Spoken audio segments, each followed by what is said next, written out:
Hi, welcome to the first, I hope the first and definitely not the last, video question and answer session for the ferrypilot.com, where I'm going to spend some time answering the questions that I get in my inbox from you guys. They have not disappeared, they're there, and I really appreciate them.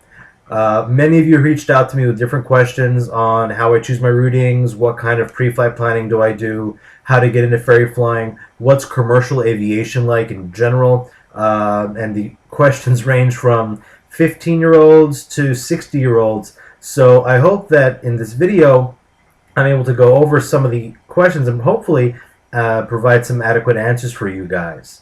All right, let's start with the first question. Let's go find one. Here, I gotta open it.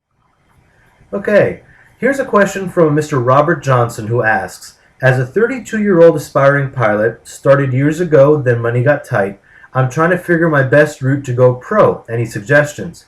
Well, Robert, what I would recommend is you're going to have to put up some money somehow. You're going to get your instrument rating, and then you have to start building time towards your commercial. If you don't have everything up front, slow and steady wins the race, but I would definitely suggest trying to get at least one flight in per week. It might take some time. Get your commercial certificate. Once you have your commercial certificate, then you have to really start building hours. Not many airlines nowadays are going to be hiring with less than 1,000 hours, and now there's a new rule out in the United States. And by the way, any question I answer today will be pertaining just to the United States. I don't know what the aviation industry is like elsewhere in the world. I can only attest to where I live. There's a new rule out now. It's called the 1,500-hour rule, and I'm sure there's a actual more boring name for it, HR something something, which pretty much states that any person who wants to fly an airliner in an airline has to have 1,500 hours and an ATP Airline Transport Pilot Certificate. That means people have to get to that 1,500-hour mark somehow. A lot of people do flight instruction, which I gotta say is the best bet. If you had money to invest right after your commercial certificate, that's where to put it. Get an instructor license. There are always jobs that you can find instructing. Another great option to build hours is to do what's called pipeline patrol or aerial survey. And these are guys that go up in a Cessna. They got very sophisticated camera equipment, and you go around and you fly a grid pattern, and your machines take photos of everything. And if you're wondering how Google Earth gets some great resolution photos once you get zoomed in, a lot of that's from aerial survey. Satellites too, but a lot of it's also from aerial survey. Pays pretty well, actually. You'll make more than what you'll make as a first officer at an airline. And you'll be living out of a Cessna in a suitcase for months on end. That's the drawback to it, though. A lot of the low-time jobs require some personal sacrifice, really, like as if it's you're always on the road, always moving, or they're always out in remote areas. So if you are trying to get into aviation, try to be flexible. Yeah, gotta be flexible if you want to get those quick hour building jobs. Instruction jobs are great. If you could be an instructor, you find a local airport near your home, and you could just work from home, drive to the airport, build a student base. And depending on your school, you could build hours pretty quickly. It could be slow. It really depends on how your school functions. Another option you have as a brand new commercial pilot, as far as jobs out there, there are skydiving operations. You can go fly skydivers. You can have them jump out of your plane. You could do banner towing, which is one of the actually more dangerous ways to build hours is banner towing, but that's also another option. Where do you find banner towing operations? Look for airports that are near, beach resorts, and I'm sure you can find them online. A lot of pilot job websites out there for you to look at. You can find different job opportunities. My personal favorite is Find a Pilot, or Will Fly for Food, or Climb to 350. Okay, you might have noticed it got dark outside. That's because I took a break between question 1 and question 2. The next question is coming from Andrew Weckerly, captain I flew with at the airline when I was there. Hello, Andrew. Good question. He asks how I handle different rules and regulations when flying through different countries, which is a great question to ask because every country has a civil aviation authority and the rules vary. Simple answer, I fly instrument flight rules, IFR. And, excuse me. And when flying IFR, the countries, it really doesn't vary much, the rules of instrument flying. VFR, however, I'm very hesitant to fly in Europe because while every country is under the ICAO umbrella, well, most of them are under the ICAO umbrella, the Civil Aviation Authority for that specific country dictates its own VFR rules. And I might think I might know them for one country, then I cross the border, and then I might be breaking the rules in another. So I try to keep it IFR only, even if it's in VMC conditions when flying through Europe. Another thing I do is I will call the airport I'm going to in advance, speak with a local FBO, which, by the way, the term of FBO that we're familiar with is not really the same in Europe. FBOs in the States have a lot more services that they provide than the majority of their counterparts you're going to find in Europe. To my European friends, nothing against you. We're spoiled in the States. We really are. And there's nothing like flying overseas to realize how spoiled we are in the States with the level of service we have at local general aviation airports.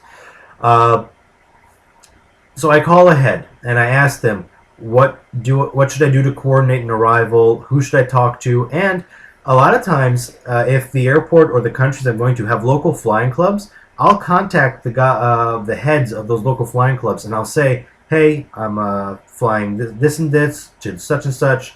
Any tips, any tricks, any things I should be aware of. And aviation is such a warm community globally. I always get a response, and it's great information. I mean, who better to ask than the locals, of how to fly in their area. So I hope that answered your question on how I do my planning, or how I try to not break any regulations when I go into different countries. Let's see what else we got. And now we've reached the question of the hour. The most popular question I ever get asked: how do I become a ferry pilot? Wonderful question.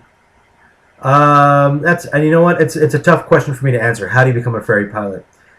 You can become a commercial pilot. You get your check ride and you become a commercial pilot. You can get instrument rated. You do your check ride and you get instrument rated. How do you become a ferry pilot? How do you turn that into the profession of delivering aircraft for people? Well, one, you need experience. This is not an industry for the inexperienced. If you don't know what you're doing, and you won't know that you don't know what you're doing. That's the dangerous part about it. As a commercial pilot, I remember when I was a new commercial pilot, I was like, yeah, I'm king of the world. And now that I look back, I knew nothing. I could do a Chandelle, a Lazy 8. I could do the commercial maneuvers. I could pass the check ride. But I didn't have any actual experience under my belt.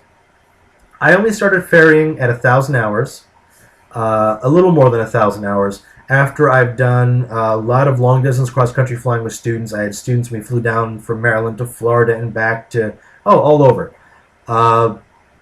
And one of my students bought an airplane. He bought a plane that was across the country. Would have been it was in Idaho. We're in Maryland. It's roughly 1,700 miles. Don't put in the comments that it's only 1,500. Yeah, maybe. It could be. It could be. It's roughly 1,700 miles away. And he wanted his instructor and myself to go out to get the plane with him. So we did. Went out there. And after we brought the plane back, he said, you should do this. And I said, do what? He said, you should deliver planes. He says, I'm sure that there's more people like me who need help delivering planes that they just bought. And I thought about it, dismissed it. To be honest, I dismissed it at first. I never heard of the profession ferry pilot, and the term was never introduced to me. About a week or two later, it was a rainy weekend. I wasn't flying. No one was flying at the airport, at the flight school. I looked up ferry flying, online. Google is a wonderful time waster. I looked it up, read a lot of information about it, and decided that why not? I'll give it a shot. At the time, my flight experience ranged from traffic reporting to flight instruction, long cross-country flights, and one delivery flight that I did. And I started to advertise myself locally. I made flyers, I made business cards, and then I bought a website. I wanted to get ferrypilot.com, but it was taken. So I added the in front of it, so it was theferrypilot.com, and that is the name, theferrypilot.com. That's how it came to be. If you're wondering why it's the Ferry Pilot, that is why. Ferrypilot.com was taken. So I made a website by myself, very rudimentary, very basic. And if you look at my website today, it's nothing fancy, but it has all the information you need. Um, I maintain it myself. Low overhead costs. Anyway, I put the flyers up on bulletin boards at my local airport. I put them up on bulletin boards at airports around my area. I spoke with people. I walked up to people and said, hi, my name is Ben. I deliver airplanes. If you know somebody who this, here's my card. I even went around the airport, and any airplane that had a for sale sign, any plane that looked like it was for sale, or that I heard was being sold, I put my business card in the door crack, so they would find my name. And it paid off. Little by little, the jobs started coming in. As the more jobs came in, the more my name got out, and I started to grow slowly. Here I am 4 years later, I've moved 45 aircraft, I think, in the last 4 years. And take into account that during a year and a half of that, I wasn't doing any ferry flying at all, because I was working at the airline, couldn't combine the two really. So that's how I got into ferry flying.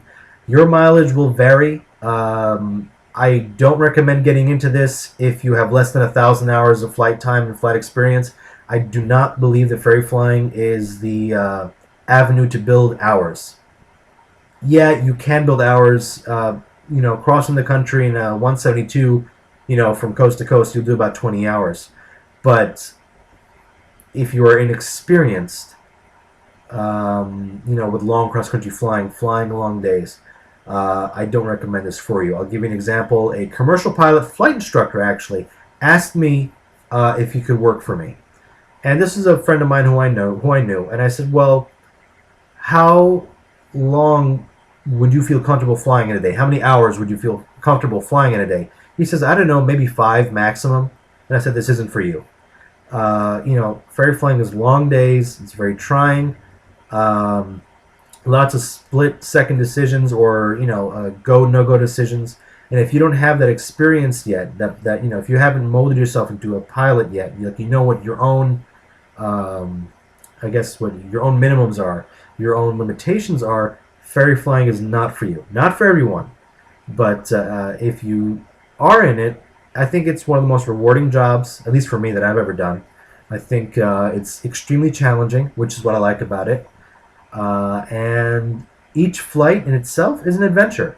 So you can take a stab at it, give it a shot. But that's that. That's how I get into ferry flying. So I hope you enjoyed this little informational video, you could say. As again, I am not a professional photographer. This is a wonderful webcam on my computer, and I have lovely lighting in the form of 2 floor lamps.